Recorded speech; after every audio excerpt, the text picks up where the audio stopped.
Hello guys, स्वागत है आपका यूट्यूब चैनल पे स्किल टेक 02।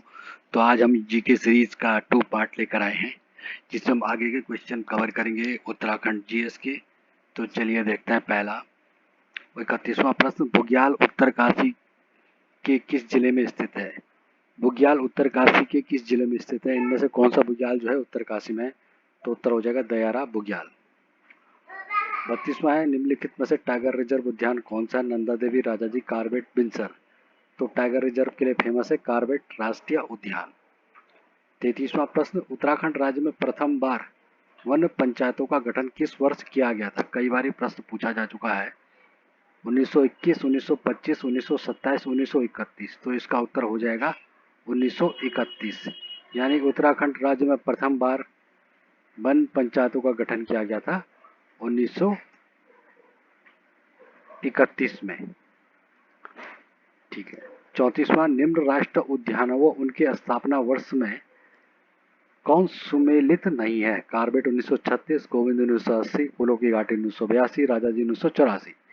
तो सही उत्तर हो जाएगा राजाजी 1984। राजाजी 1984 जो है वो गलत उत्तर है। जबकि कार्बेट की स्थापना 1936 में हुई, गोविंद वन्यजीव अभयारण्य की 1980 में, फूलों की घाटी 1982। 35वां प्रश्न, उत्तराखंड राज्य में तकनीकी हस्तांतरण योजना के तहत 670 न्याय पंचायतों में फार्मर टू फार्मर अप्रोच कार्यक्रम कब शुरू किया गया था?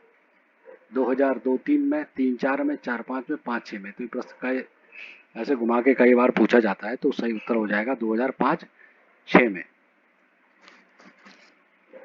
36वां प्रश्न, मत्स्य नीति उत्तराखंड में कब लागू की गई थी? 2000 में, 2001 में, 2002 में या 2003 में? तो सही उत्तर हो जाएगा इसका 2002 में उत्तराखंड में क्या मत्स्य नीति लागू की गई थी। 37वां प्रश्न, उत्तराखंड राज्य में कितने प्रतिशत कृषि योग्य भूमि है? कितने प्रतिशत? 20%, 15%, 13%, 50%। कृषि योग्य भूमि की बात हो रही है, तो सही उत्तर हो जाएगा बी, 15%। ठीक है, ध्यान रखिएगा ये उत्तराखंड की बात हो रही है। 38वां प्रश्न, निम्नलिखित में से उत्तराखंड राज्य में किस फसल की पैदावार नहीं होती है? सेब, लीची, माल्टा या नारियल? तो सही उत्तर हो जाएगा नारियल। जबकि सेब हो गया, लीची हो गया, माल्टा ये उत्तराखंड में बहुत होता है, लेकिन नारियल क्या है उत्तराखंड में नहीं पैदा होता है। ठीक है। 39वां प्रश्न, निम्नलिखित में से कुमाऊं का सबसे बड़ा हिमनद कौन सा है? मिलम, कपनी, पिंडारी या सुंदर ढूंगा? तो उत्तर हो जाएगा इसका ए, मिलम। 40वां प्रश्न है, ढिकाला निम्न में से किस राष्ट्रीय उद्यान का प्रवेश द्वार है? ढिकाला राजाजी का, फूलों की घाटी का, कार्बेट का या गोविंद का? तो सही उत्तर हो जाएगा सी, कार्बेट। जो ढिकाला है वो कार्बेट राष्ट्रीय उद्यान का प्रवेश द्वार है।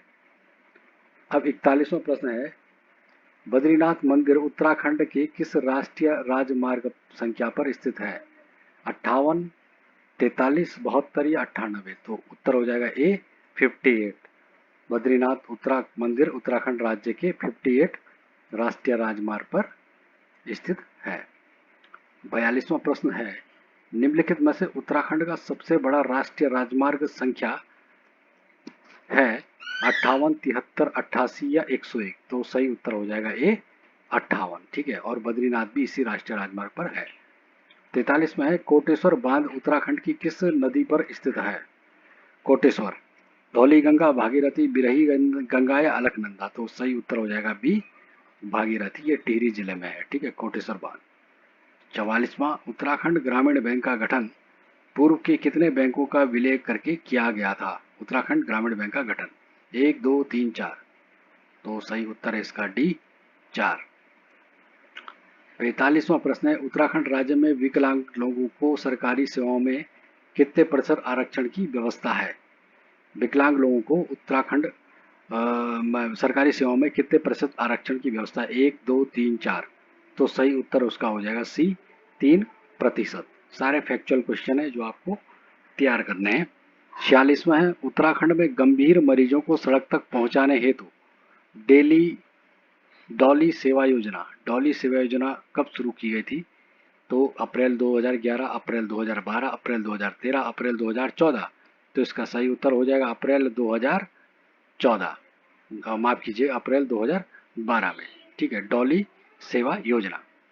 47वें राज्य निर्माण आंदोलन के सामान्य आंदोलनकारियों को प्रतिमाह पेंशन के रूप में कितने रुपए दिए जाते हैं? 1,000, 3,000, 5,000 या 10,000?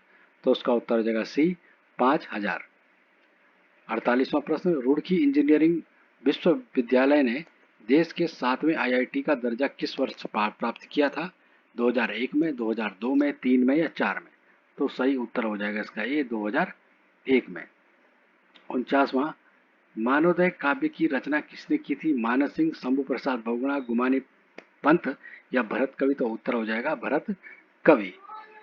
तो देखिए, सारे प्रश्न ऐसे हैं जो उत्तराखंड के एग्जाम में कई बार पूछा गया है, जो कॉम्पिटेटिव एग्जाम होते हैं। 50वां है, निम्नलिखित में से कौन सा कथन विश्वविद्यालयों की स्थापना वर्ष के संदर्भ में सही नहीं है?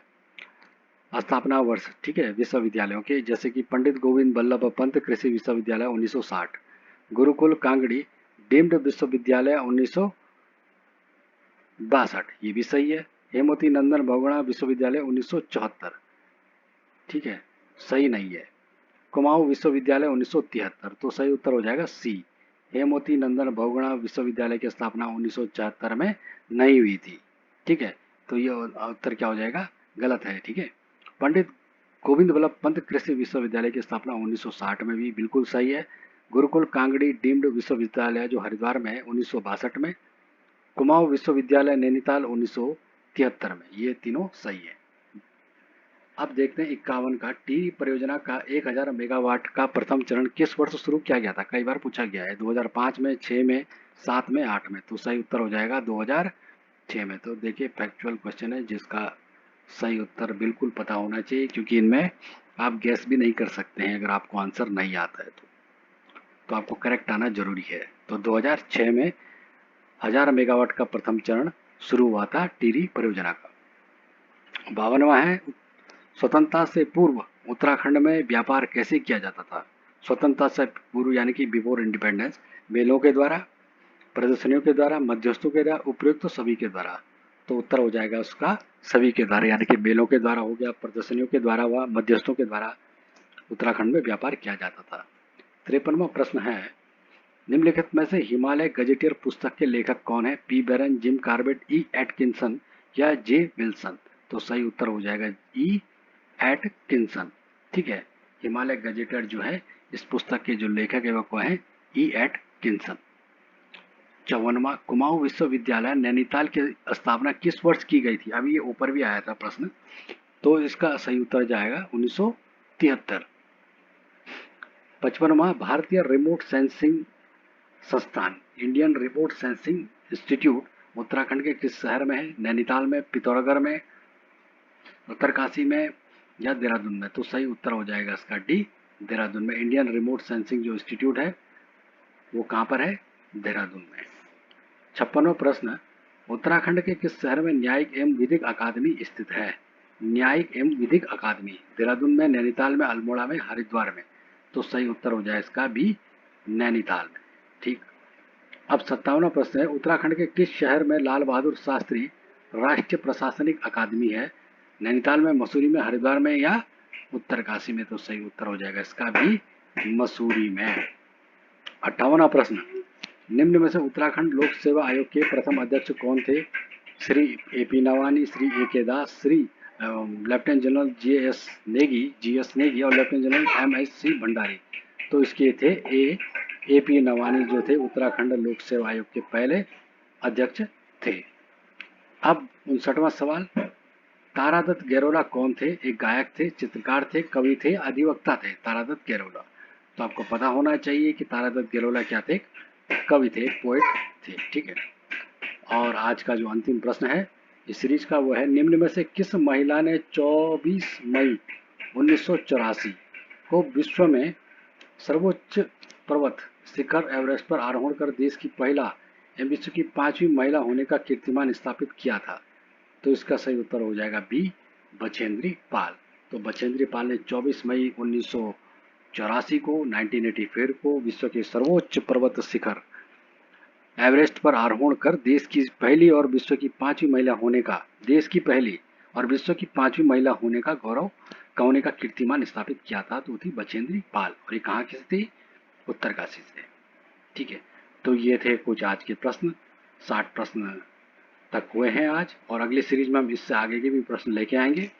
तो जो हमारे चैनल है आप उससे जुड़े, उत्तराखंड में जो भी कॉम्पिटेटिव एग्जाम होने जा रहे हैं तो उसके मद्देनज़र ये एक सीरीज तैयार कर रहे हैं, और आप इनको कुछ नहीं करना है, आपको रिवीजन करना है, कुछ नहीं करना है, रिवीजन करना है बस, देखते रहना, पढ़ते रहना है।